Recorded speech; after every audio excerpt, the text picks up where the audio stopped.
চাই কি চাই না? করে বলেন চাই কি চাই না? যারা যারা মদিনা যাইতে চান জবান খুলে জোরে জোরে পড়েন, আরে দয়াল আল্লাহ দয়া করেন, প্রাণ নসিব করেন মদিনা। লা ইলাহা ইল্লাল্লাহ লা ইলাহা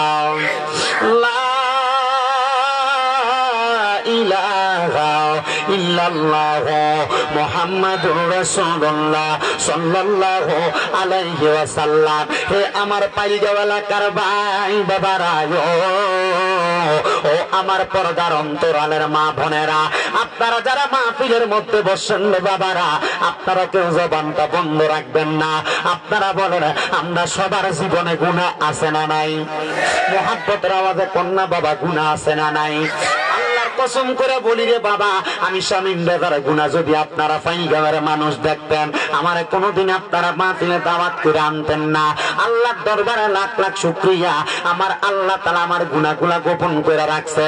ও বন্ধু, ও দাড়ি পাকা মুরব্বি বাবারা, একটা বার চিন্তা করে দেখেন, আপনার জীবনের গুনাহ যদি আপনার সন্তান দেখতো, আপনারে বাবা কইরা ডাকতো না। এ যুবক ভাইয়েরা, একবার চিন্তা করে দেখো, তোমার জীবনের গুনাহ যদি তোমার মা বাপ দেখতো, তোমার সন্তান কইয়া পরিচয় দিত না।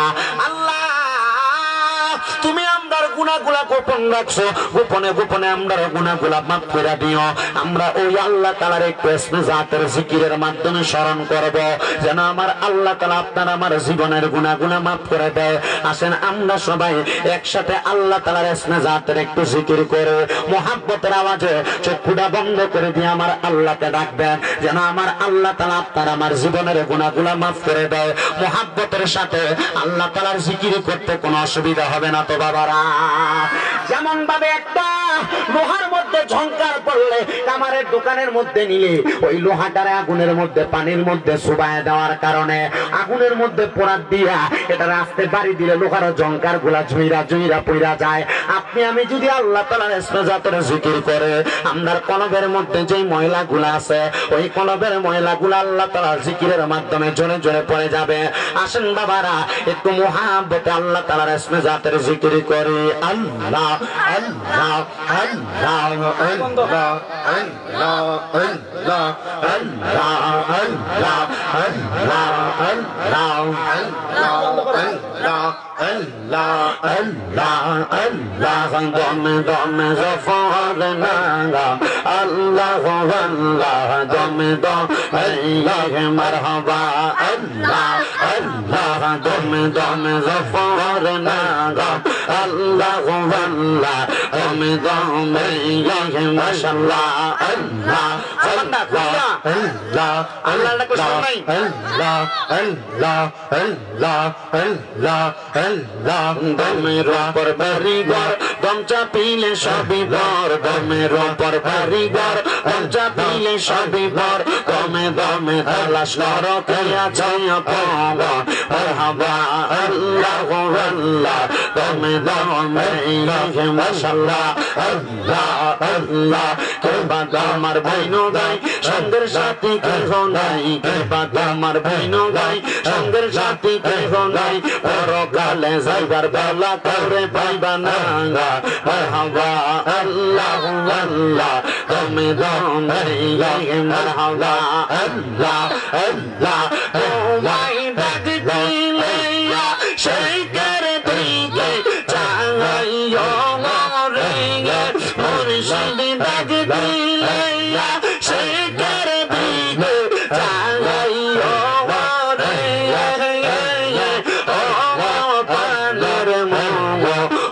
সাদরে তুমি ধীরে ধীরে ধীরে ধীরে চলা আল্লাহ রে মারহাবা আল্লাহ আল্লাহ আল্লাহ আল্লাহ চন্দ্রাইদা আইশা গো মুর্শিদ চন্দ্রবা হালার তোমার গলাই দেব আমরা প্রেমের একটা মারহাবা আল্লাহ আল্লাহ তোমার আল্লাহ আমি সাইয়া রাই খো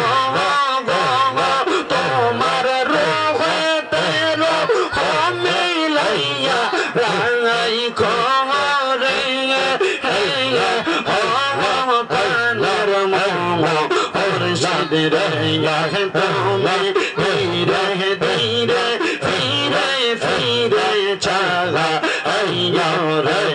রে মাশাআল্লাহ আল্লাহ আল্লাহ আল্লাহ আল্লাহ পালাই জালাম পালাই পদ পানি চরে শেষ বিদায়ের গোসল দিব বড়ই পাতার জলে মাওয়া আল্লাহ আল্লাহ আবার গোলাপ সুরমা চন্দন ছিটাই দিবে রে মুর্শিদ আবার গোলাপ সুরমা চন্দন ছিটাই দিব রে ও পানার মোয়া মুর্শিদ রে তুমি ধীরে ধীরে ফিরে ফিরে চালা রে মাশাআল্লাহ আল্লাহ আল্লাহ আমার দিয়ার চাঁদনি আমি চারজন রে দেখিয়ে আন্দার ঘরে নামাই দিয়া দিব আমায় ফাদাই মাশাআল্লাহ আল্লাহ আল্লাহ ওই কবরে নূরের নবী আগাই কবরে ওই কবরে নূরের নবী আগাই কবরে পানার মোয়া মুর্শিদ রে তোমায় ধীরে ধীরে ফিরে ফিরে চালা রে মাশাআল্লাহ আল্লাহ আল্লাহ আল্লাহ আল্লাহ আল্লাহ আল্লাহ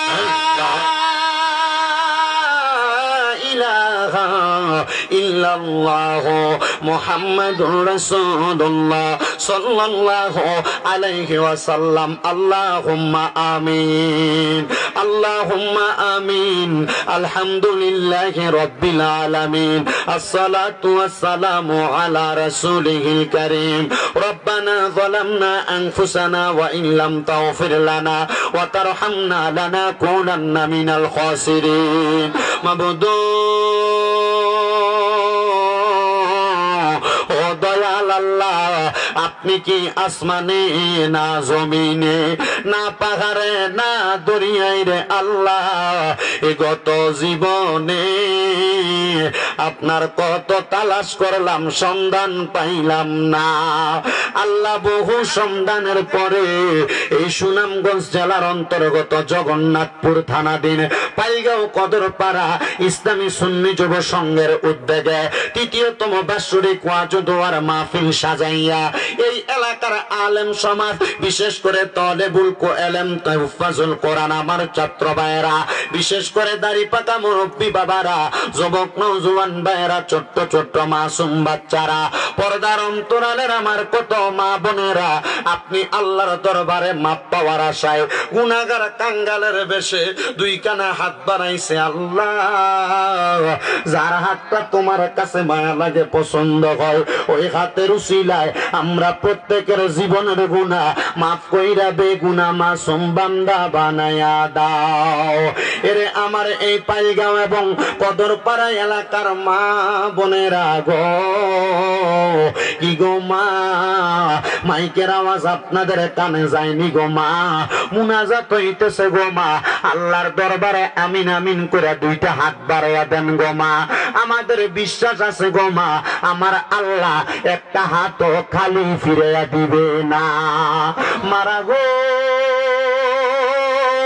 তোমরা তো এই এলাকার নাইউরি না গো মা একদিন আসছিলা লাল রঙের বেনারসি শাড়ি পইরা আরেকদিন চলে যাইবা সাদা মার্কিন কাপড় পরিয়া গো মা তোমরার মতো কত মা বোনেরা জানি গো অন্ধকার কবরে মুর্দা লাশ শুয়া শুয়া রইছে আজকের মুনাজাত তার আর নসিবে হইছে না এরে আমার এই পাইলগাঁও এবং আশেপাশে এলাকার ভাই বাবারায় কিরে ভাই দুনিয়ার রং তামাশা কাজকর্ম তোমার বন্ধ হইছে নি রে ভাই মুনাজাত হইতেছে রে ভাই আমার আল্লাহর দরবারে আমিন আমিন করে দুইটা হাত বাড়ায়া দেও রে ভাই আমাদের বিশ্বাস আছে রে ভাই আমার আল্লাহ তাআলা একটা হাতও খালি ফিরাইয়া দিবে না বাইরা রে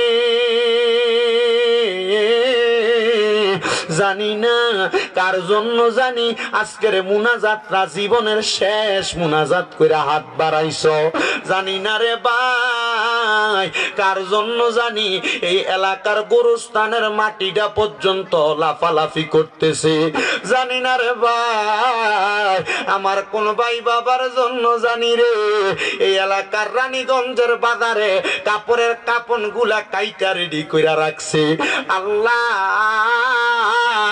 ওই সাদা কাফনের কাপড় গায়ে লাগার আগে আমরার শরীরে তুমি এহরামের কাপড় পরাইও গো আল্লাহ এহরামের কাপড় না লাগাইয়া আমরার শরীরে কাফনের কাপড় লাগাইও না মাবুদ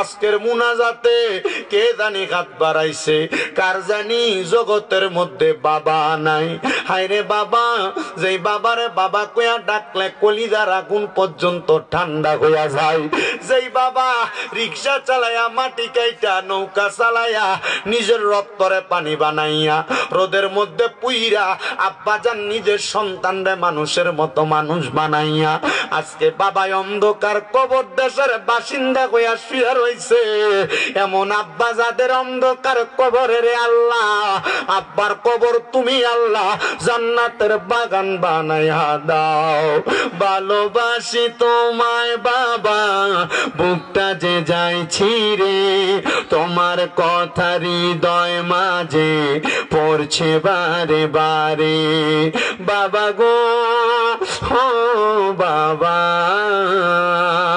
বাবা গো ও বাবা আল্লাহ আজকের মাহফিলে কোন এতিম জানি হাত বানাইছে কার জানি জগতের মধ্যে এমন বাবা নাই বাবা জান অন্ধকার কবরে ওয়াজ শেষ করে বাড়িতে যাইব সবার মুখ দেখবো কিন্তু ওই আব্বা জানের মুখ দেখতো না এমন আব্বা যাদের কবরে রে আল্লাহ আব্বার কবরটারে তুমি জান্নাতের বাগান বানাইয়া দাও মনিব কে জানি হাত বাড়াইছে কার জানি জগতের মধ্যে মা নাই রে মা হায় রে মা যে মা রে মা কুয়া ডাকলে কলিজার আগুন পর্যন্ত ঠান্ডা হইয়া যায় যে মায়ের দিকে নেক নজরে তাকাইলে কবুল হজরে চাওয়া বইয়া যায় কে জানি আজকে মাহফিলটার মধ্যে হাত বাড়াইছে তার এমন জনম দুঃখী মা অন্ধকার কবরে আল্লাহ এমন মা যাদের কবরে যেই মা 10 মাস 10 দিন গর্ভে ধারণ কইরা সন্তানের প্রসব বেদনা সহ্য করতে মার বড় কষ্ট হইবে নিজে না খায়া সন্তানরে খাওয়াইতে এখন সন্তান লাখ লাখ হাজার হাজার টাকার মালিক কিন্তু মারে 500 টাকা দিয়া কিনে একটা কাপড় পরাইতে পারে না ওই মা দুঃখিনী অন্ধকার কবরে এমন মা যাদের কবরে রে আল্লাহ আমার কবরটারে জান্নাতের বাগান বানায়া দাও ও আল্লাহ কে জানি হাত বাড়াইছে মাও নাই বাবাও নাই জনমের মতো এতিমরে আল্লাহ যাদের মা বাবা দুইজন কবরে আম্মা আব্বা দুইজনের কবর নাজাতের ফয়সালা করো যাদের মা বাবা বেঁচে আছে হায়াতে তৈয়বা নসিব করে দাও আম্মা আব্বার খেদমত করার তৌফিক দান করো যাদের আম্মা আব্বা সুস্থ পরিপূর্ণ সুস্থতা নসিব করে দাও রাব্বুল আলামিন আজকে পাইলগাঁও কদর পাড়া ইসলামী সুন্নি যুব সংঘের মাহফিলে যারা টাকা দিয়া পয়সা দিয়া শ্রম দিয়া বুদ্ধি দিয়া পরামর্শ দিয়া মাইক দিয়া লাইট দিয়া প্যান্ডেল দিয়া মিডিয়ার বাইরা সহ সম্মানিত আমার শ্রোতা মণ্ডলীরা পর্দার অন্তরালের মা বোনেরা আল্লাহ প্রত্যেকের দোয়া তুমি কবুল আর মঞ্জুর করে নাও এই মাহফিল আগামী বছর হয় আল্লাহ কিয়ামতের আগ পর্যন্ত কবুল মঞ্জুর করে নাও অনেক প্রবাসী ভাইরা বিদেশ থেকে দোয়া চায় আল্লাহ আমার প্রবাসীদের খাস দোয়া তুমি কবুল মঞ্জুর করে নাও প্রবাসীদের মনের নেক নেক আশাগুলো পূরণ করো কামাই রুজি হায়াত হায়াতের মধ্যে ইমানে আমলে বরকত দান করো আল্লাহ। যারা এই মাহফিলে বসেছে প্রথম থেকে শেষ পর্যন্ত বয়ানগুলো শ্রবণ করে আমলে জিন্দেগিতে বাস্তবায়ন করার মতো তৌফিক দান করে দাও। মরণ দিবা দুঃখ নাই, তবে বেঈমান বানিয়ে মরণ দিয়েন না। মরণের আগে বারবার মক্কা মদিনা তাওয়াফ জিয়ারত নসিব করায়া আখিরি জবানে মধুর কালেমা পড়ায়া দিয়েন লা ইলাহা ইল্লাল্লাহ মুহাম্মাদুর রাসূলুল্লাহ সাল্লাল্লাহু আলাইহি ওয়াসাল্লাম। একটা জবানও কেউ বন্ধ রাখবেন না, জবানটা ছেড়ে দিয়ে উচ্চ কণ্ঠে বলেন, মুনাজাত করে দোয়া চাইলাম একজনের কাছে, তিনি কে? আর একটু মোহাব্বতের আওয়াজে ওনাকে ডাক দেন আল্লাহ। আমার পাইলগাঁওয়ের বাবারা রে, আমি আর ডাইনে বামে যাচ্ছি, যা হন যা ভাত মাল লাগায় বইয়ের সাথে, এরপর আবার করতেছে এখন এসে ঠিক করতো, এটাও ঠিক, এটাও ঠিক। আমার বাবাজিরা বন্ধুরা এই জান্নাতের বাগানে বসছেন আল্লাহ তাআলা শুকরিয়া আদায় করার জন্য। এবার আপনারা বলেন, এই মাহফিলে বৈশা আল্লাহ তাআলার শুকরিয়া আদায় করলে আমার আল্লাহ তাআলা খুশি না বেজার? ওই আল্লাহ তাআলার প্রশংসা, আল্লাহ তাআলার শুকরিয়া আল্লাহ তাআলার দরবারে আদায় করা মাহফিল কমিটি আমাকে সাবজেক্ট দিয়েছে নবীর শানের উপরে একটু বয়ান করার জন্য। আমি জানি না আপনাদেরকে নিয়ে নবীর শানের কি বয়ান করব, তবে আমি আপনাদের কাছে নবীর শানের আমি আমার 2 চোখ দিয়া 3 মাস আগে যেই শান দেখাচ্ছি ওই শানের বয়ান করতে চাই। আপনারা বলেন বাবারা, আমরা সবাই নবীর শানের এই চাক্ষুষ বাস্তব প্রমাণ শুনতে চাই কি চাই না? এ মুসলমান, মাত্র 3 মাস হয় আমি নবীর রওজা মুবারক জিয়ারত করে আসছি মদিনা শরীফ। ওই মদিনা শরীফ বড় বরকতওয়ালা জায়গা, ওই মদিনা শরীফ বড় বরকতওয়ালা জায়গা। ওই মদিনা শরীফ কেমন বরকতওয়ালা জায়গা জানো? তুমি তোমার পাইলগাঁওয়ের মসজিদের ভিতরে 2 রাকাত নামাজ পড়লে 2 রাকাতের সওয়াব পাইবা। তুমি তোমার পাইলগাঁওয়ের মসজিদের ভিতরে 1 ওয়াক্ত নামাজ পড়লে 1 ওয়াক্তের সওয়াব পাইবা। কিন্তু মদিনা শরীফ এমন বরকতের জায়গা, আমার নবী কয় মদিনা শরীফের ভিতরে 1 ওয়াক্ত নামাজ পড়লে 50,000 ওয়াক্তের সওয়াব পাইবা। এই মুসলমান, ওই মদিনা শরীফের মধ্যে যাইয়া আমি যখন প্রথম দিন ফজরের নামাজের সময় আমার নবীজির রওজা মুবারকের মধ্যে আমি সালাম দিতে ঢুকতেছি, আমি ফজরের নামাজের জামাতটা একবারে মসজিদে নববীর ভিতরে পড়তে পারি নাই, মসজিদ নববীর একবারে বাহিরে পড়ছি, যেখানে আমার নবীর রওজা মুবারক হযরতে আবু বকর সিদ্দিক গেট আছে, ওই গেটের বরাবর একবারে পেছনের অংশে আমি দাঁড়ায় দাঁড়ায় নামাজটা পড়লাম। আমি নামাজটা পড়ার পরে আমি চিন্তা করতে লাগলাম, দেখলাম মানুষগুলা দলে দলে বাবু সালাম একটা দরজা দিয়ে আমার নবীজির রওজা মুবারকের দিকে ঢুকতেছে, মানুষ প্রবেশ করতেছে। আমি চিন্তা করলাম মানুষগুলা কই যায় রে? আমি আবার মানুষগুলার পেছনে পেছনে হাঁটতে লাগলাম। আমি তাকায় দেখলাম একটা দরজা আছে, যেই দরজাটার নাম হলো বাবু সালাম দরজা। এই দরজা দিয়া হাজার হাজার মানুষ ঢুকতেছে, অনেক মানুষ কথা বলতেছে, কারোর মুখের মধ্যে মুস্কি মুস্কি হাসি, আবার কেউ মুখের মধ্যে খেজুর চাবাইতেছে। কিন্তু মদিনা শরীফের সামনে যাওয়ার সাথে সাথে ওই মানুষটার চোখ দিয়া বায়া বায়া অটোমেটিক পানি পড়তাছে। আমি বুঝতে পারলাম না মানুষটার চোখগুলা দিয়া বায়া বায়া কেন পানি পড়ে। আমার সাথে মদিনা শরীফের একজন সুইপার, মদিনা শরীফ পরিষ্কার করে বাংলাদেশি এক ভাই, যার বাড়ি আপনাদের সিলেট এলাকার গোলাপগঞ্জে, সে আমার সাথে আমার লগে কয়, হুজুর আপনারে দেখে আমি চিনতে পারছি, আসেন আমি আপনার সাথে একবার মদিনা শরীফে নবীরে সালাম দিব। সে আমার সাথে নবীর রওজা মুবারকের দিকে ঢুকে, রওজা মুবারকের দিকে ঢুকতে ঢুকতে আমি দেখলাম তার চোখগুলা দিয়া বায়া বায়া পানি পড়তাছে। আমি কইলাম, কিরে জাকারিয়া তোর চোখ দিয়া কেন পানি পড়ে? কয় হুজুর আমার চোখ দিয়া তো এমনি পানি পড়ে না, আমি যখনই রাসূলে পাকের রওজা মুবারকের সামনে আসি, আমি রাসূলে পাকের রওজা মুবারকের সামনে আসলে আমার চোখের পানিগুলা আমি ধইরা রাখতে পারি না। আমি জিগাইলাম কারণ কি? কয় হুজুর মদিনা শরীফের মধ্যে কত মানুষ দেখি, মদিনা শরীফের মধ্যে আইসা আইসা সালাম দেয়, আমি এমন অনেক মানুষ দেখছি মদিনা শরীফে ঢুকা লাগে না, সবুজ গম্বুজের রওজা মুবারকের দিকে তাকায়া তাকায়া চোখের পানিগুলা ফালায়া ফালায়া কান্দে। আমার মনের মধ্যে চিন্তা, আমার মনের মধ্যে টেনশন জাগছে, হায় রে যদি মদিনা শরীফের সোনালী জালি মুবারক দেখা আমার চোখ দিয়া পানি আসে। রাহমাতুল লিল আলামিন নবীরে, নবীর সাহাবাই কেরাম দেখছে, নবীর সাহাবাই কেরাম ওই নবীরে দেখা দেখা না জানি কেমন কান্না করছে। সাহাবাই কেরাম রে যদি প্রশ্ন করেন, ও নবীর সাহাবীরা তোমরা আমার নবীরে দেখা কেমন কান্না করলা? সাহাবাই কেরাম কয়, কান্না করব দূরের কথা, আল্লাহর কসম করে বলি, যখন আমাদের পেটের মধ্যে ক্ষুধা লাগতো, আমাদের ঘরের মধ্যে কোনো খাবার থাকতো না, আমরা দৌড়াইয়া মসজিদে নববীর বারান্দায় চলে আসতাম। আমি দেখতাম আমার নবীজি মসজিদে নববীর বারান্দার মধ্যে দাঁড়ায়া দাঁড়ায়া আহলে সুফফাদেরকে নিয়ে আমার নবী বক্তব্য প্রদান করে, নবী আমার হাদিস বর্ণনা করে, নবী বলতেছে আর সাহাবাই কেরাম শুনতেছে। আমরা আহলে সুফফাদের সাথে বৈশা বৈশা আমাদের নবীজির চেহারা মুবারকের দিকে তাকায়া থাকতাম। আমি আমার নবীজির চেহারা মুবারকের দিকে তাকায়া থাকতাম। সাহাবাই কেরাম বলে, তাকায়া তাকায়া আমরা দিন চইলা যাইতো, রাত্র চইলা যাইতো, আমরা এবার কান্না করতে করতে বাড়িতে যাইতাম। আমার নবী প্রশ্ন করত, কিরে সাহাবাই কেরাম, এখন দি তোমরা কান্না করতে করতে বাড়িতে যাও, তোমরা না এতক্ষণ পর্যন্ত সকাল থেকে আমি নবীর সামনে বসা ছিলা, এখন দি তোমাদের চোখের মধ্যে পানি দেখা যায়?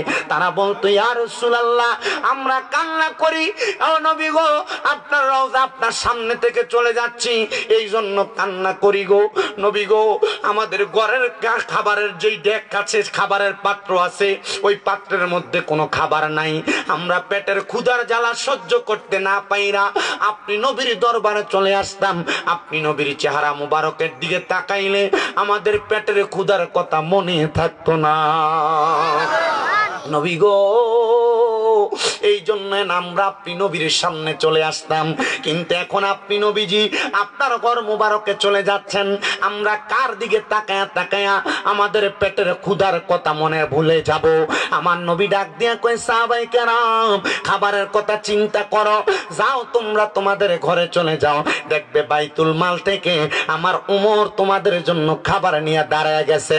হযরত উমর রাদিয়াল্লাহু তাআলা আনহু আমার নবীর আদেশ পাইয়া বাইতুল মাল থেকে আটার বস্তা নিজের কাঁধে নিয়া নবীজির কলিজার টুকরা সাহাবায়ে কেরামের ঘরের দরজায় দরজায় পৌঁছায়া দিতেন। ওই সাহাবায়ে কেরাম ডাক দিয়ে কয়, জগতের মানুষ আমরা আমার নবীজির দিকে তাকায়া তাকায়া বড় শান্তি পাইতাম।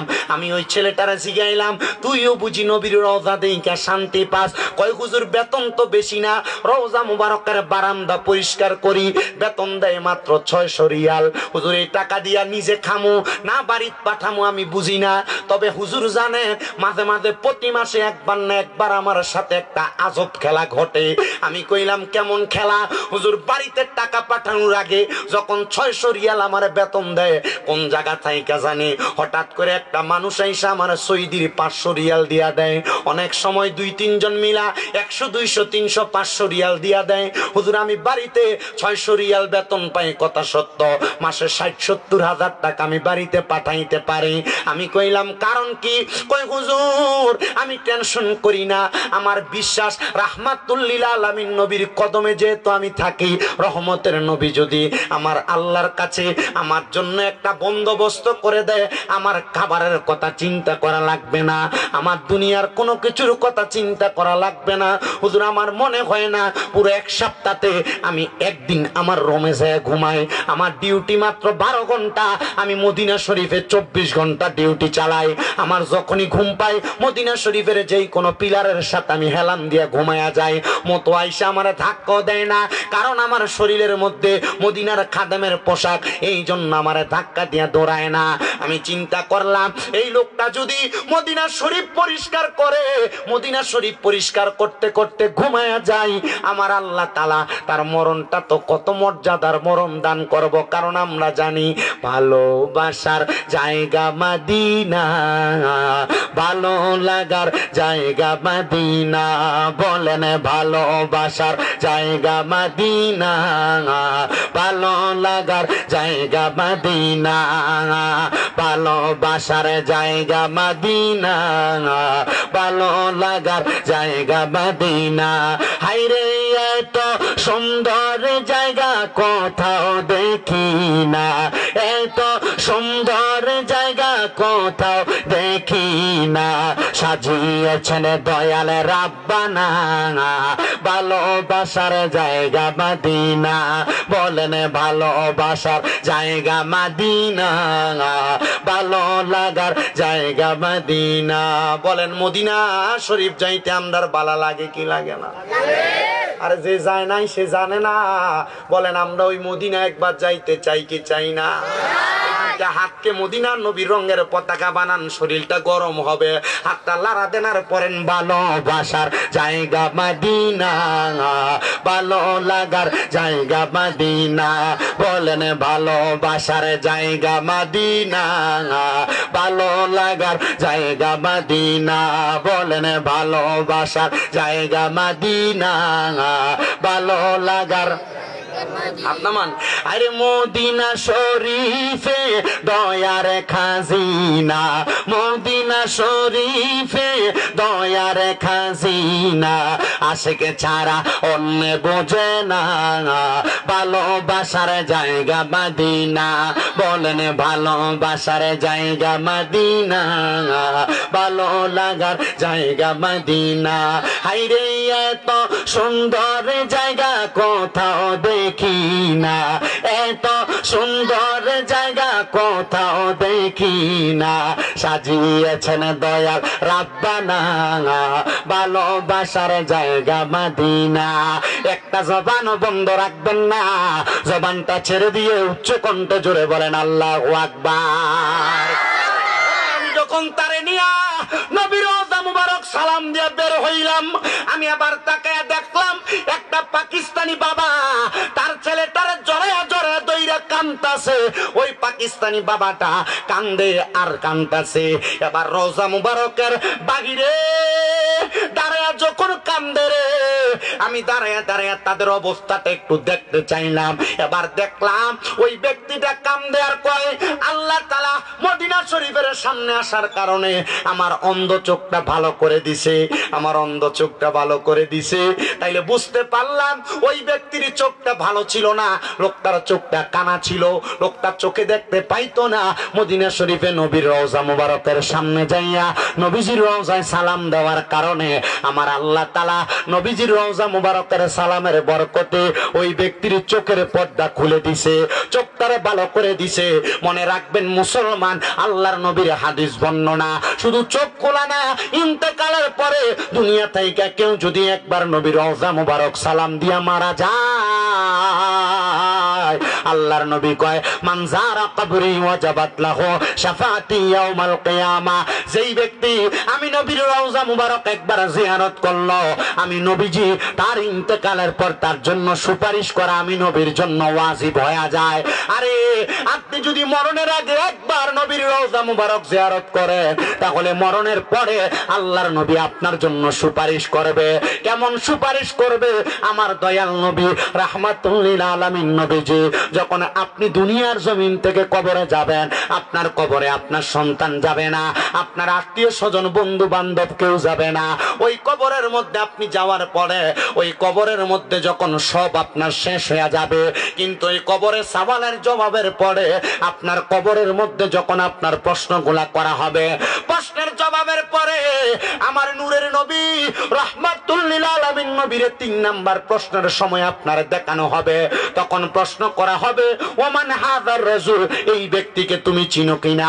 আমার নবীকে যখন আপনার সামনে আনা হবে, আপনি যদি নবীজির উম্মত দাবি করেন আর যদি আপনার জীবনটারে নবীর সুন্নত দিয়ে আপনি সাজায়া ইন্তেকাল করতে পারেন, মুসলমান মনে রাখবেন ইন্তেকাল করার পর আপনি নবীকে চিনা লাগবে না, আপনার সুন্নতের আমল দেখা নবী বলবে আয় আয় আমার উম্মত, আমি নবীর কুল মুবারকে আয়। জবান খুলে জোরে জোরে বলেন সুবহানাল্লাহ। নাই কোনো বন্ধু গো, নাই দরদি, নাই কঠিন দিনে আমার নবীজি বিনে। রোজ হাসরের কঠিন দিনে রাব্বুল আলামিন ওয়াহিদুল কাহার হইয়া সাজিবেন হাকিম। আরে থাকিবে না দয়া মায়া স্নেহ মমতা, কেউ হবে না কারো জন্য জামিন দাতা। হায় হায় হাহাকারে পইরা যাবে ধ্বনি, পিপাসায় ফাটিবে ছাতি মগজ গলে পানি। ওরে কান্দিয়া জমিবে যত আদম সন্তান, আদম নবীর কাছে যাইয়া চাইবে এহসান। সেদিন আদম নবী বলবে নফসি নফসি, আমি কি সুপারিশ করতে পারি গো?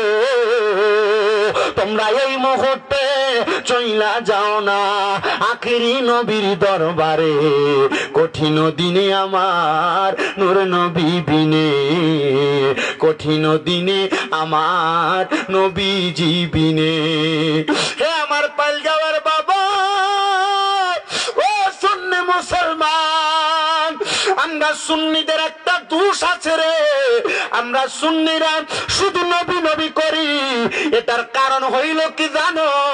কারণ আমার নবীজি দুনিয়ার জমিনে আসার আগ থেকে যখন আমার আল্লাহ তাআলা আমার নবীর আলমে আরো হাতে বানাইছে, তখন থেকে আমার নবীজি দুনিয়াতে আসার আগ পর্যন্ত, দুনিয়াতে আসার পরে আমার নবী দুনিয়া থেকে রওজা মুবারকে যাওয়ার পরে নবীজি এখনো পর্যন্ত বর্তমান থাইকা উম্মতের জন্য উম্মতি উম্মতি বলে কান্দে। আর যেই নবী উম্মতি উম্মতি বলে কান্দে, ওই উম্মত তো নবী নবী করে কান্দে, এটাই স্বাভাবিক অবস্থা। আমার দয়াল নবী রহমাতুল লিল আলামিন নবী শুধু উম্মতি উম্মতি বলে কান্দে না, হাসরের ময়দানের কথা আপনারা সবাই শুনেছেন পাইলগাঁওয়ের মানুষ। ওই হাসরের ময়দানে এমন একটা অবস্থা হবে তামার চাইতে গরম হবে। আবার কেউ কেউ বলেন আমার নবীর বর্ণনা, হাসরের ময়দানে ঘাম এমন থাকবে ঘামের সাগরের মধ্যে মানুষ সাঁতার কাটবে। কিন্তু এই হাসরের ময়দানে মানুষ যখন হাহাকারের মধ্যে পড়ে যাবে, আমার নবী বলে আমি নবী পশ্চিম দিক থেকে হাসরের ময়দানে দৌড়ে দৌড়ে আগমন করব। আমি আগমন কইরা দেখব রে আমার উম্মতেরা এতিমের মতো পুরা হাসরের ময়দানে দাঁড়ানো। নবী আমার কয় মা মারা যাওয়ার পরে, বাবা মারা যাওয়ার পরে একটা সন্তানের চেহারার ভিতরে এতিম এতিম একটা ভাব যেমন দেখা যায়, আমি নবী তাকায়া দেখব পুরা হাসরের ময়দানে আমার উম্মত গুলা এমন এতিম এতিমের মতো দাঁড়ায়া রইছে। কিন্তু আমি দয়াল নবী রহমাতুল লিল আলামিন নবীজি যখন হাসরের ময়দানে যাইব, ওই হাসরের ময়দানে আমি দয়াল নবী আল্লাহ তাআলার কুদরতি কদমের মধ্যে একটা সেজদা দিব। আমি নবী সেজদা ততক্ষণ পর্যন্ত দিয়া রাখবো। তিরমিজি শরীফের একটা হাদিস শরীফ পড়তে গিয়া দেখলাম আমার নবীজি সেজদার মধ্যে পড়ে থাকবে, আর আমার আল্লাহ তাআলা জিবরাইলকে বলবে রে জিবরাইল আমার বন্ধুকে বলো না আমার বন্ধু যেন সেজদা থেকে মাথা মোবারক উঠান। আর আমার নবী বলবে না আল্লাহ আমি নবীজির গুনাহগার উম্মত গুলা এখনো পর্যন্ত জাহান্নামের মধ্যে, আমার উম্মতকে জাহান্নাম তাইকা জান্নাতে না দিলে আমি নবী মাথা মোবারক উঠাবো না। আমার নূরের নবী রাহমাতুল লিল আলামিন নবীজি মাথা মোবারক উঠাইবেন না। জিবরাইল আবার বলবে নবী আমার আল্লাহ তাআলা আপনার অর্ধেক উম্মতকে মাফ করে দিছে, আমার নবী তখনও মাথা মোবারক উঠাইবেন না। এবার জিবরাইল বলবে নবী গো আপনার অর্ধেকের পরে আমার আল্লাহ তাআলা আপনার সব উম্মতকে মাফ করে দিছে, কিন্তু আমার নবী তখনও মাথা মোবারক উঠাবেন না। আমার নবীজিকে জিবরাইল বলবে ইয়া রাসূলুল্লাহ উম্মতরে তো মাফ করে দেওয়া হয়েছে, তারপরেও কেন আপনি নবী মাথা মোবারক উঠান না? আমার নবী বলবে রে জিবরাইল আমার উম্মতরে মাফ করা হয়েছে, এখনো পর্যন্ত জান্নাতের মধ্যে দেওয়া হয় নাই। আমার নবী বলবে তখন নবীজির একটা উপাধি দেওয়া হবে শাফাআতি লি আহলিল কাবাইর মিন উম্মতি। আমার নবীজির উম্মতের ভিতরে কবিরা গুনাহ করনেওয়ালা উম্মতদেরকেও আমার নবী সুপারিশ করে করে জান্নাতে নিয়ে যাবে। হায়রে বন্ধু আপনি কোন নবীর উম্মত, ওই নবী আপনার জন্য কেমন সুপারিশ করবে একটু চিন্তা করে দেখেন। আমার নবীজি তখন বলবে জিবরাইল আমার আল্লাহ তো আমি নবীর উম্মতরে জান্নাতি বানাই নাই, মাফ করছি। এবার আল্লাহ আদেশ দিবে নবী ও মায়ার নবী আপনি মাথা মুবারক উঠান গো নবী। আমার নবী মাথা মুবারক উঠাইয়া এবার আমার নবীজির অনুমতি যখন আল্লাহ তাআলার কাছ থেকে পাবেন, নবী আমার ঠিক জান্নাতের যেই দরজা, জান্নাতের দরজা বরাবর যে আমার নবী দাঁড়াইবেন। আদম থেকে ঈসা নবী পর্যন্ত সকল নবীদের একটা সিরিয়াল থাকবে, আর প্রত্যেক নবীদের ডান হাত বরাবর সকল নবীদের উম্মতদের একটা একটা সিরিয়াল থাকবে। কিন্তু আমার নবী সর্বপ্রথম জান্নাতের দরজার মধ্যে দাঁড়াইব। আউয়ালু মাইয়াকরাউ বাবাল জান্নাহ, সর্বপ্রথম জান্নাতের দরজা আমাদের নবী খুলবে। আদম নবীরে যদি আল্লাহ আগে পাঠাইছে, ঈসা নবীরে আগে পাঠাইছে, নূহ নবীরে আগে পাঠাইছে, দাউদ নবী, ইব্রাহিম নবী, অন্য সব নবীরে আগে পাঠাইছে, কিন্তু তিরমিজি শরীফের হাদিস বলে আউয়ালু মাইয়াকরাউ বাবাল জান্নাহ, সর্বপ্রথম জান্নাতের দরজাটা আমাদের নবী যায় খুলবে। কেমনে খুলবে শুনেন, মুসনাদে আহমদে এই হাদিসের আলোকে আরেকটা হাদিস লেখা। আমার নবী কয়, আমি নবী জান্নাতের দরজায় যাব, আর জান্নাতের দরজার ফেরেশতা আমারে প্রশ্ন করবে, মান আনতা, আরে আপনি কে? আমি নবীরে প্রশ্ন করবে। সব ফেরেশতা যদিও আমি নবীরে চিনে, কিন্তু এই ফেরেশতার কাছে আল্লাহ তাআলা আমি নবীর পরিচয় গোপন রাখছে। ওই ফেরেশতা আমি নবীকে যখন বলবে মান আনতা, আপনি কে? আমি নবী বলবো আনা মুহাম্মাদুর রাসূলুল্লাহ সাল্লাল্লাহু আলাইহি ওয়াসাল্লাম। আমি এই পরিচয় দেওয়ার সাথে সাথে এই ফেরেশতা বলবে আনা আলাম, আমি আপনার সম্পর্কে জানি। এবার ফেরেশতা দরজাটা খুলে দিবে। দরজাটা খুইলা দিলে আমার নবী দরজা দিয়া ডাইরেক্ট জান্নাতে ঢুকবে না। নবী আমার ঠিক জান্নাতের দরজার যেই দরজাটা ফিটিং করে, যেটার ভিতরে, এটা কি বলেন? ফ্রেম। এটার আরেকটা নাম আছে চৌকাঠ। চৌকাঠ। আমার নবী ঠিক জান্নাতের চৌকাঠটার মধ্যে দাঁড়াইবেন। আমার নবীজির একটা উম্মত যদি জাহান্নামে থাকে, কই বলেন বলেন বলেন বলেন, কই থাকে? একটা উম্মত যদি জাহান্নামে থাকে, আমার নবী এই উম্মতকে ছাড়া জান্নাতের দরজা বন্ধ করবেন না। আর অন্য সব নবী জান্নাতে যাবে দূরের কথা, আখিরি নবীর একটা উম্মত বাকি থাকতে অন্য কোন নবীরাও জান্নাতে প্রবেশ করবে না। মিয়া মারহাবা বলবেন না?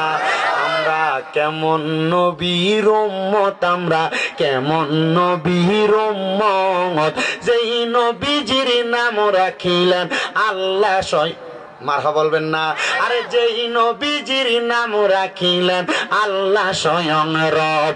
আমরা কেমন নবীর উম্মত, আমরা কেমন নবীর উম্মত, যেই নবীজির নাম রাখিলেন আল্লাহ স্বয়ং রব।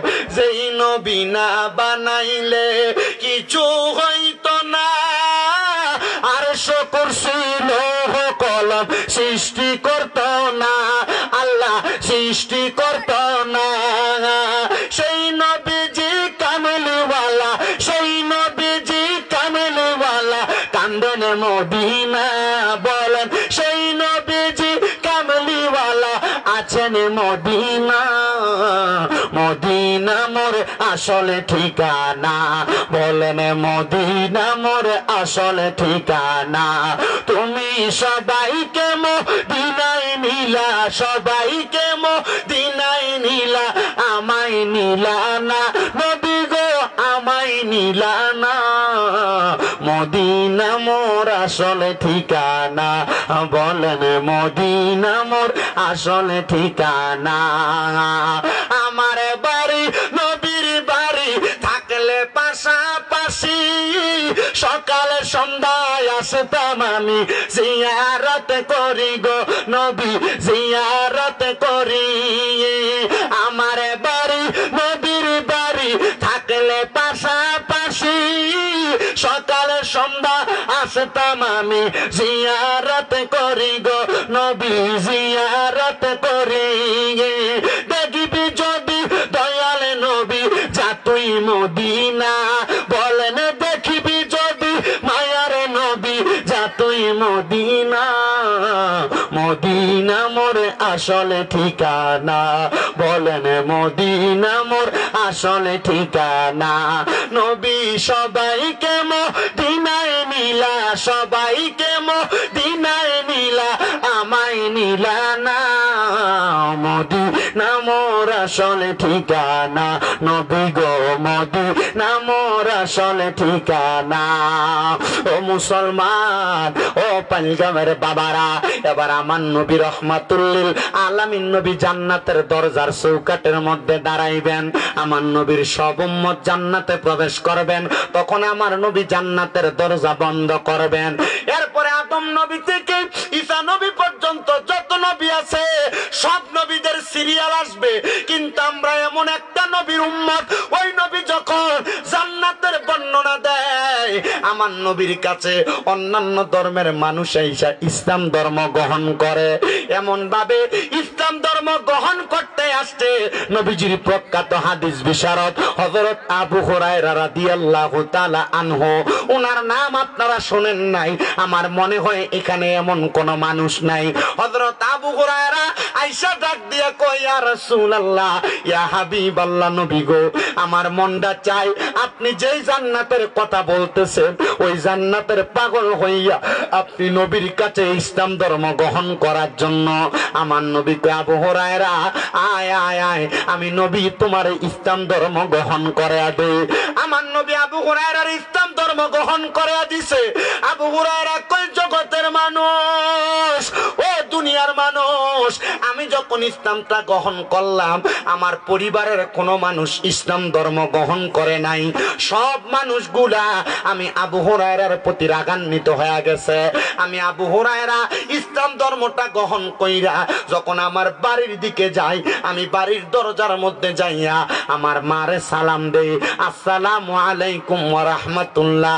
অন্যদিন আমার মা, আমি আবু হুরায়রার জন্য দরজার মধ্যে বইসা থাকতো, কিন্তু আমার মা জননী রে আমি ঘরের দরজায় যাইয়া সালাম দেওয়ার সাথে সাথে আমার মা জননী আমি আবু হুরায়রার জন্য ঘরের দরজাটা বন্ধ করে দিছে। আমি আবু হুরায়রা মনে বড় কষ্ট পাইলাম, কিরে আমার মা জননী আমি আবু হুরায়রারে বুঝে এখন আর দেখতে পারে না। কেমন ধর্ম গ্রহণ করলাম, এই ধর্মের কারণে আমার মা আমি আবু হুরায়রার অস্বীকৃতি জানাইলো। যারে যা, ও জগতের মানুষ, আমার মা যদি আমারে বুইলা যায়, আমি মরার পরে তো আমার কবরে আমার মা যাবে না, আমি মরার পরে তো আমার কবরে আমার মা আমারে বাঁচাইবে না। এবার আবু হুরায়রা কয়, আমার মা যখন আমার জন্য দরজাটা বন্ধ করছে, আমি নবীজির দরবার থেকে মা আসবে জোহরের নামাজ আদায় কইরা আবার যখন বাড়িতে আসছি, আমার মা জননী আমি আবু হুরায়রারে মরুভূমির পাথরের কন্যারে যেই কাঁটাগুলা হয় ওই কাঁটাগুলার নাম হলো বাবলা কাঁটা। ওই বাবলা কাঁটা দিয়া আমার মা জননী আমি আবু হুরায়রার পিঠের মধ্যে আঘাত করছে। এমন মারা মারছে, আমি আবু হুরায়রার পিঠগুলা একবারে কাইটা, পিঠগুলা দিয়া রক্ত বায়া বায়া পড়তেছে। আবু হুরায়রা কয়, জগতের মানুষ, আমি দৌড়ে আমার নবীজির দরবারে চলে গেছি। আমার চোখ দিয়া পানি দেইকা রহমতের নবী জিগায়, কিরা আবু হুরায়রা কান্দো কেন? নবী আমার পিঠের মধ্যে হাত বুলিয়ে দিবে। এমন টাইমে আমার নবীজির শরীর মুবারকে আমি আবু হুরায়রার গায়ের একটু রক্ত লাগছে। নবী আমার কয়, আবু হুরায়রা, তোমার হাতের তোমার পিঠের মধ্যে এত রক্ত কেন দেখা যায়? আমি বললাম, ইয়া রাসূলুল্লাহ, ইসলাম ধর্ম গ্রহণ করার কারণে, আপনি নবীর হাতে হাত রাখার কারণে আমার মা আমি আবু হুরায়রারে মারছে, আঘাত করছে, আমার পিঠে দিয়ে আমার আম্মা জানের মাইরের আঘাতের রক্তগুলা বায়া বায়া পড়ে। আমার নবী দোয়া করে, আল্লাহ, আবু হুরায়রা ইসলামের জন্য এত কষ্ট সহ্য করে তুমি আমার আবু হুরায়রারে কবুল করো। এমন কবুল করছে, এমন কবুল করছে। দেখেন ইমাম সাহেবরা মসজিদে যখন খুতবা পড়ে দেখবেন খালি আন আবি হুরায়রা রাদিয়াল্লাহু তাআলা আনহু বইলা বইলা বারবার পড়ে। এমনে এমনে না, নবীজির প্রখ্যাত হাদিস বিশারদের মধ্যে আবু হুরায়রা একজন প্রখ্যাত হাদিস বিশারদ। আমার নবীজির বরকতে আবু হুরায়রা দুনিয়ার জমিনের ভিতরে এত সম্প্রচারিত হয়ে গেছে। এবার আবু হুরায়রা প্রত্যেক দিন বাড়িতে গেলে তার মা তারে আঘাত করে। আবু হুরায়রা কয়, আমার আমার মা আমারে মারে, কিন্তু আমি আবু হুরায়রার কাছে কষ্ট লাগে না, কারণ আমি জানি ইসলামের জন্য বিন্দু পরিমাণে আঘাত যদিও সহ্য করা হয়, এটা জান্নাতের ভিতরে এটা মজা হিসেবে আল্লাহ তাআলা আমারে দান করবে। জোরে জোরে বলেন সুবহানাল্লাহ। আমার মুসলমান, হে নবীর উম্মতের দল, ও পাইলগাঁওয়ের বাবা, এ আমার এই সুনামগঞ্জের জগন্নাথপুরের বাবারা, একটু মনোযোগ দিয়া শুনেন গো বাবারা। আবু হুরায়রা প্রত্যেকদিন আঘাত পায়, কিন্তু একদিন আবু হুরায়রা আমার নবীজির দরবারে কান্না করতে করতে হাজির হয়ে গেছে। নবীজির ভরা মজলিসে সাহাবায়ে কেরাম সামনে এসে আবু হুরায়রা বসতে, আমার নবী আবু হুরায়রা, আজকে বুঝি তোমার মা তোমারে মারছে, তোমার মায়ের মাইরের আঘাত সহ্য করতে না পাইরা কাঁদতে কাঁদতে আমি নবীর সামনে আইসা বসছ। আবু হুরায়রা কই, ইয়া রাসূলুল্লাহ, ওয়াল্লাহি বিল্লাহি তাআল্লাহ, আল্লাহর কসম তিনবার করে বলি গো নবীজি, আমার মা আমারে মারছে, আমি আবু হুরায়রা এই জন্য কান্না করি না।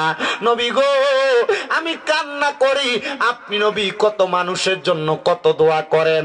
নবী গো, আমার মাডা যে ইসলাম ধর্ম গ্রহণ করে না, আপনি নবী দিয়ে আমার মাডার লেগে একটু দোয়া করেন না।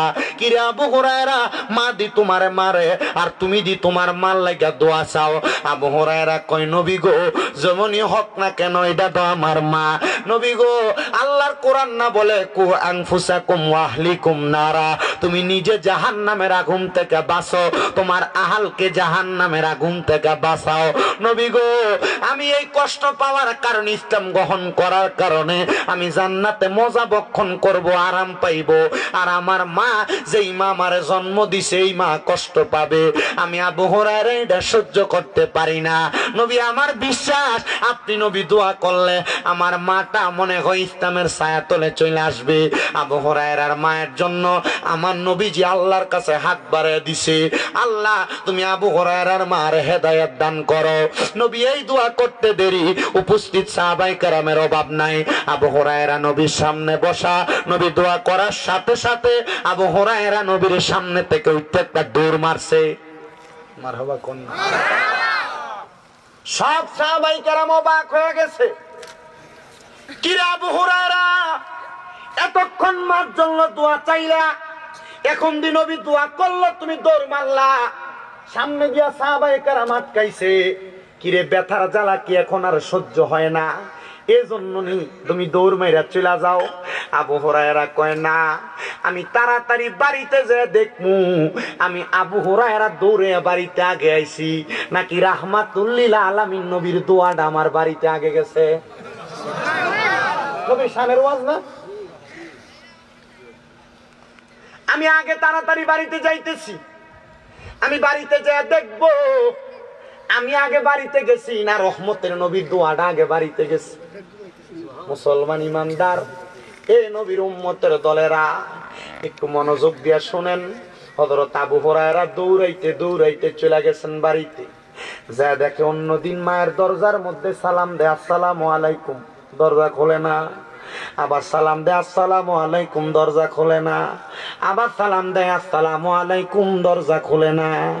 কিন্তু ওই দিন আবু হুরায়রা দৌড়ে বাড়িতে যা দেখতাছে দরজাটা দি খোলা দেখা যায়। আবু হুরায়রা কিন্তু ঘরে ঢুকে না, ঘরের দরজা থেকে সালাম দেয়, আসসালামু আলাইকুম ওয়া রাহমাতুল্লাহ। কিরে, এবার আবু হুরায়রা কয়, আমি আমার কানে শুনতে পাইলাম ওয়া আলাইকুমুস সালাম। আমি সালামের জবাব পাইয়া ঘরে ঢুকলাম, আমি তাকে দেখলাম আমার মায়ের চুলগুলা ভিজা, পানি ভায়া ভায়া পড়তাছে। আমি আমার মারে জিগাইলাম, কি গো মা, অন্য দিনের মতো তো আজকে না, আজকে দি দেখি আপনার মাথার চুলগুলা ভায়া ভায়া পানি পড়ে, আজকে কি আপনি আমি আবু হুরায়রার জন্য দরজা বন্ধ করবেন না? আবু হুরায়রার মা ডাক দিয়া কয়, আবু হুরায়রা, প্রত্যেক দিন যে আমি মা তোমারে মারি, তুমি আবু হুরায়রা মায়ের গুলা সহ্য করো। আজকে তোমারে মারার পরে আমার বিবেক লারা দিছে রে। আমি মা চিন্তা করলাম প্রত্যেক দিন আমার আবু হুরায়রা এমনে মারি, আমার আবু হুরায়রা ইসলাম ধর্মে কি এমন মজা পাইছে, মুহাম্মাদুর রাসূলুল্লাহর কাছে কি মজা পাইছে। আরে আমি মা একটু ইসলামের মজাটা গ্রহণ করতে চাই। আমি মা নিয়ত করছি আমি মাও ইসলাম ধর্ম গ্রহণ করব। আবু হুরায়রা কয়, ও জগতের মানুষ, জাননি রে আমি ওই দিনই বুঝছি রহমতের নবীর দোয়াটা কত তাড়াতাড়ি কবুল হয়, রহমতের নবীর দোয়াটা কত তাড়াতাড়ি কবুল হয়। দেখছেন ইসলামের মজা কত, শান্তি কত, আরাম কত। শুধু এই আরাম না, এই মজা না, আমার নবী যখন ইসলামের মজার কথা বারবার বলে, আমার নবীর ইসলামের মজার কথা শুই না, আল্লাহর নবীজির মদিনা শরীফের প্রান্তরের দূরবর্তী এলাকা থেকে আগমন করছে একজন ব্যক্তি যার নাম আব্দুল উজ্জা। উনি বলেন আমার নবীজির ইসলামের দাওয়াতটা পাইয়া আমি আমার নবীজির কাছে ইসলাম ধর্মটা গ্রহণ করে ফালাই। মাহফিলে বিষয় ঠিক আছে, আল্লাহ কবুল করতো। আমিন কোক্কা এত আসতে হইছে না, আমিন আর জোরে কোক্কা আমিন। আপনার কোনো প্রবলেম হয় না তো? আসুন ইনশাল্লাহ। কতক্ষণ ওয়াজ চলতো নি? ঠান্ডা লাগে বেশি না নি? জানি ভাই সাহেব গত 23 তারিখ তো না আমার যে জ্বর, তো আমি চেষ্টা করি যে মানুষের লগে ওয়াদা দিছি যদি না আই মানুষ আমরা সিটার হইব না নি, আল্লাহ গিয়ে আমি মাহফিল মিস করি না, চেষ্টা করি মানুষের আমি আমার ওয়াজ বোঝাইতাম। হয়নি আপনার মাত? হয়নি? আচ্ছা পুরো হয় না? পুরো হয় না না নি? আচ্ছা যা আমি দেখছি না। ঠিক আছে আলহামদুলিল্লাহ। কই না যাইও না বউ আল্লাহ আল্লাহ এই তারে বাকাই বইও তুমি বইও বইও। হ্যাঁ বুঝছি আমি।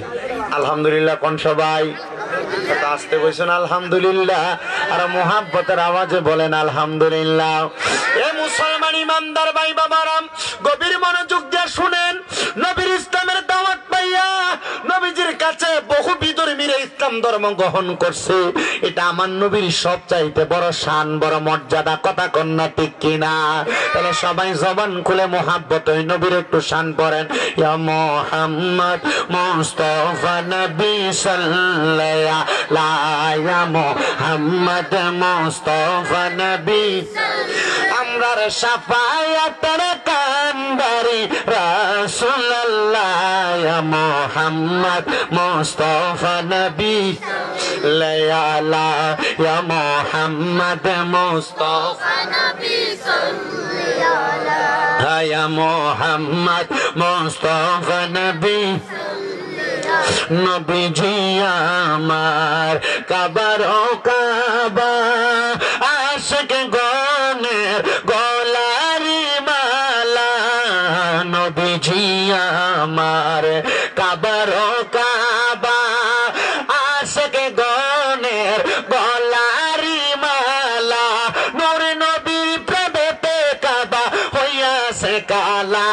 হায়রে নূর নবীর প্রেমেতে কাবা হইয়াছে কালা। ইয়া মুহাম্মদ মুস্তাফা নবী সাল্লাল্লাহু আলাইহি মুহাম্মদ মুস্তাফা নবী সাল্লাল্লাহু।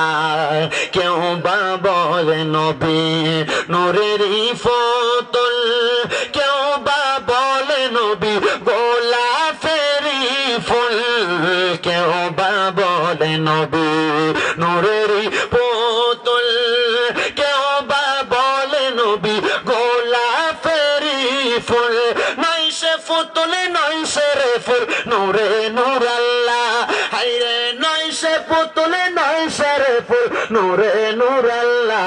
ইয়া মুহাম্মদ মুস্তাফা নবী সাল্লাল্লাহু আলাইহি ইয়া মুহাম্মদ মুস্তাফা নবী আমরার শাফায়াতের কান্দারি মদিনাওয়ালা। আমরার শাফায়াতের কান্ডারি মদিনাওয়ালা ইয়া মুহাম্মদ মুস্তাফা নবী সাল্লাল্লাহু আলা ইয়া মুহাম্মদ মুস্তাফা নবী। তাহলে আমার নবীর ইসলামের দাওয়াত পাইয়া ইহুদিরা যদি ইসলাম ধর্মের ছায়া তলে আইসা তারা যদি জান্নাতি হইতে পারে, আমরা যারা ইসলামের ছায়া তলে জন্মগ্রহণ করছি, আমরা নবীর আদর্শ মাইনা যদি দুনিয়াতে চলাফেরা করে, আপনারা বলে আমার আল্লাহ তাআলা আমাদেরকেও জান্নাত দিতে পারে কি পারে না? হযরত আব্দুলুজ্জামান নবীর আয়েশা ডাক দিয়া কই, ইয়া রাসূলুল্লাহ, ও মায়ার নবী গো, আপনি আমার ইসলাম ধর্ম কবুল করে দেন। আব্দুলুজ্জা ইসলাম কবুল কইরা বাড়ির মধ্যে যাইয়া লক্ষ্য করে দেখে আব্দুলুজ্জার আব্বা জান লাত এবং উজ্জার পূজা করতেছে।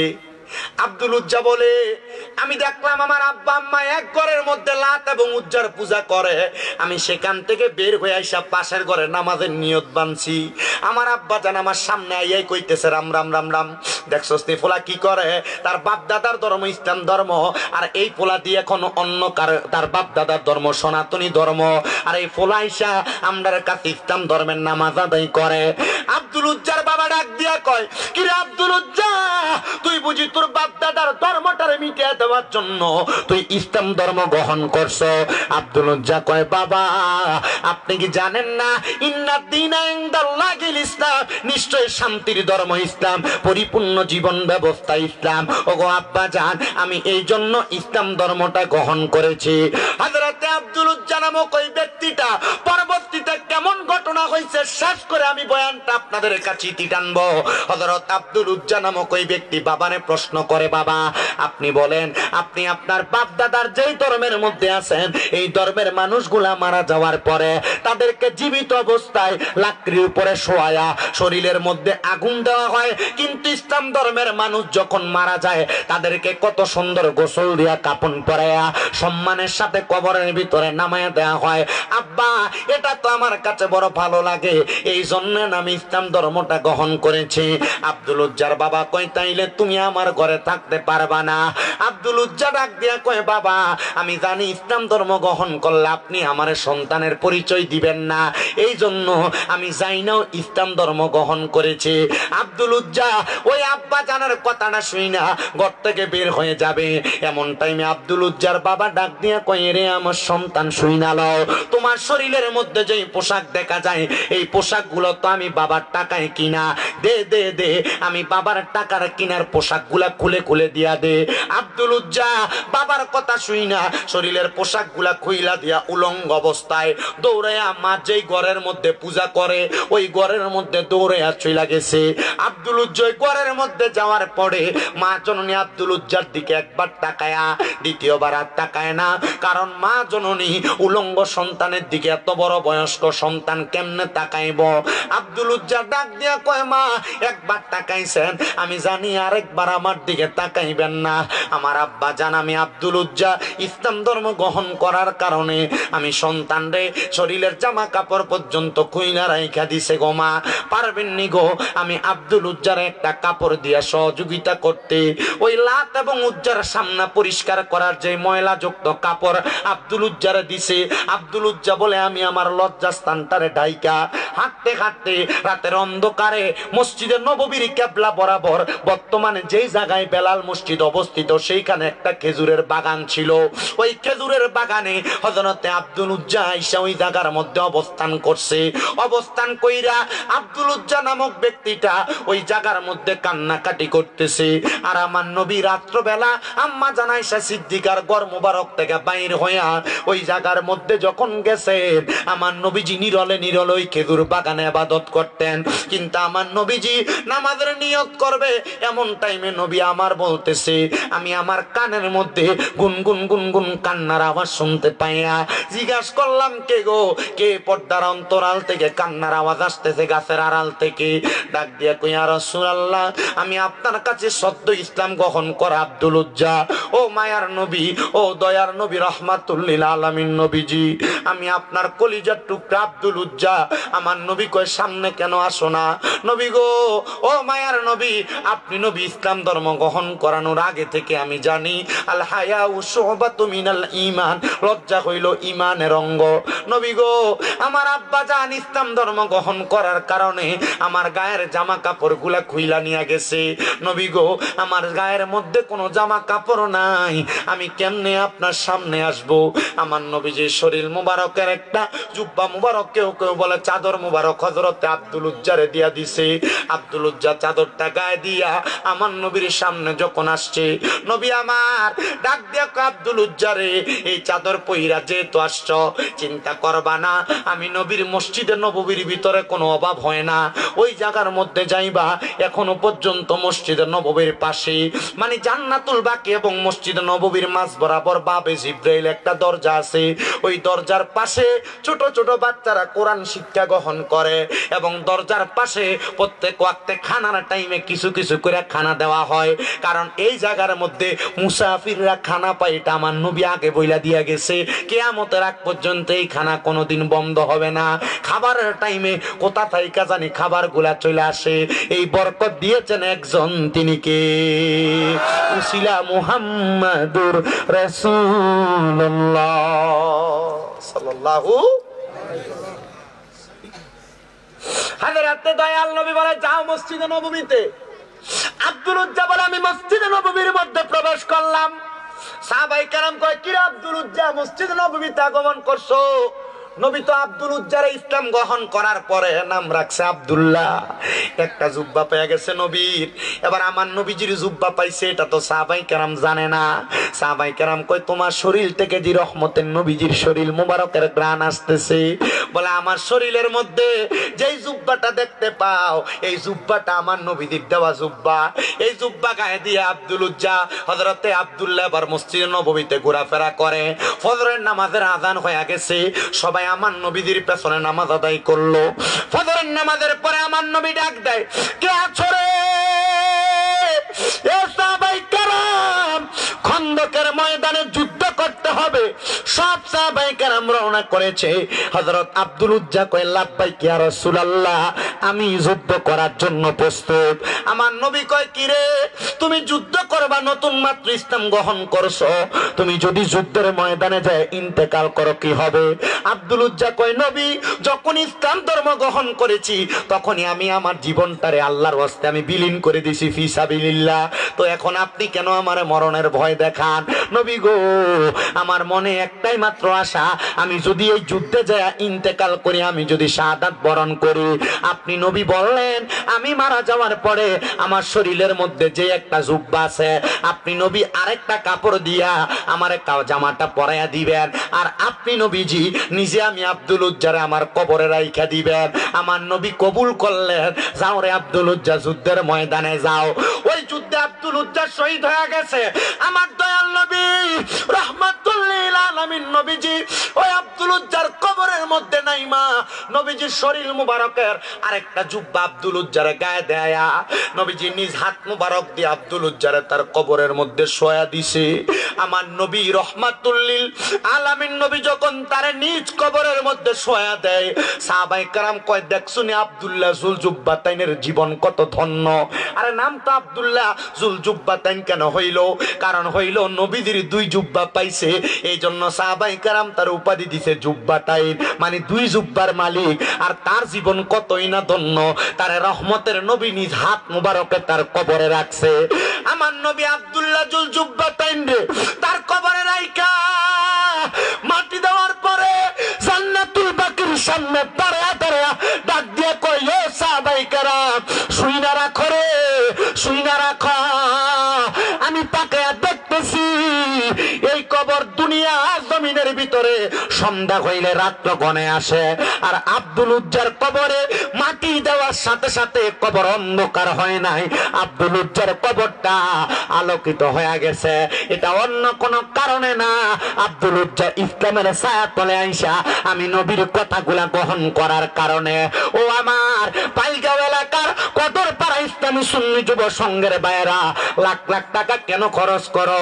কারণ তোমাদের মনের ভিতরে আশা তো এইটা, মরার পরে রহমতের নবীজি তোমরার কবরে নুরানিতে কইরা দিবে। কথা কন্যা ঠিক কিনা? লাখ লাখ টাকা খরচ করে কোনো লাভ নাই যদি মরার পরে কবরে নবী উম্মত কয়া পরিচয় না দেয়। আমি আমার পাইলগাঁওয়ের কদর পাড়ার প্রত্যেকটা যুবক তারা মাহফিলে টাকা দিয়া পয়সা দিয়া সহযোগিতা করছে, সবাইরে আমি জাযাকুমুল্লাহ আল্লাহর পক্ষ থেকে পুরস্কার কামনা করতেছি। আল্লাহ যেন তাদেরকে উত্তম পুরস্কার দান করে। জানেন বাবা, এই পোলাপানগুলার জীবন ধন্য, যারা মাহফিল সাজাইছে তাদের জীবন ধন্য। কারণ এই মাহফিলের কারণে আল্লাহ তাআলা তাদের অনেকের মার কবরের আযাব মাফ করে দিয়েছে। এই মাহফিলের কারণে আল্লাহ তাআলা তাদের অনেকের বাবার কবরের আযাব মাফ করে দিয়েছে। আজকে কত সন্তান এই মাহফিলের ভিতরে বসছে, তাদের মা কবরে, তাদের বাবা কবরে। আমি মুনাজাতে সবার জন্যই দোয়া করছি। আগামীকালকে মাগরিবের নামাজের পরে আপনাদের ওমরপুরে আমার আরেকটা মাহফিল আছে। আমি সব জায়গায় গেলে সব মাহফিল কমিটিদের জন্য সব সময় দোয়া করি। আজকেও দোয়া করব। এই সন্তান, তুমি তোমার মারে কবর দিয়া মাহফিলে বসছো, তোমার বাবারে কবর দিয়া মাহফিলে বসছো। তোমার মা বাপ যদি বাইচা থাকতো, ওই মা বাপরে যদি তুমি প্রতিবেলা খানা খাওয়াইতা, চিন্তা করে দেখো মাসে তো তোমার 1-2 হাজার টাকা করে খরচ হইতো। এখন যে মা কবরে, এখন বাবা কবরে, মা বাপরে তুমি একটু খাওয়াইতে পারো না। এ সন্তান, চিন্তা করে দেখো মা বাপ যদি বাইচা থাকতো, মাসে যদি 1000 টাকার ফল কিনা খাওয়াইতা, 12 মাসে 12,000 টাকার ফল কিনা মা বাপরে খাওয়ানো লাগতো। এই সন্তান একবার চিন্তা করে দেখো, মা বাপ যদি বাইচা থাকতো, মা বাবার পেছনে যদি 1000 টাকা করে হাত খরচ দিতে 12 মাসে 12,000 টাকা লাগতো।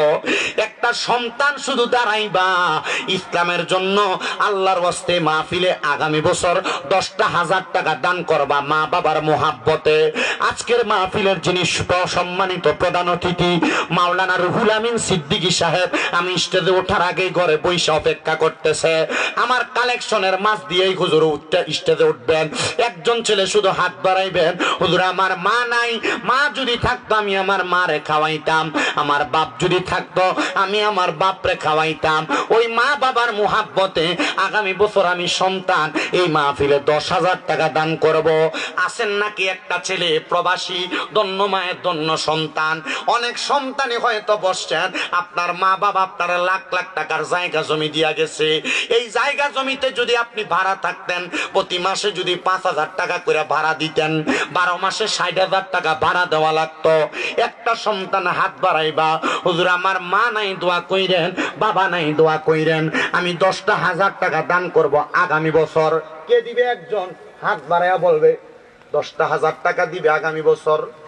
এমন যদি থাকেন, বলে হুজুর আমি 10,000 পারবো না, আমার মার জন্য দোয়া করবেন, আমার বাবার জন্য দোয়া করবেন, আমি 5,000 টাকা দান করবো আগামী বছরে মাহফিলে।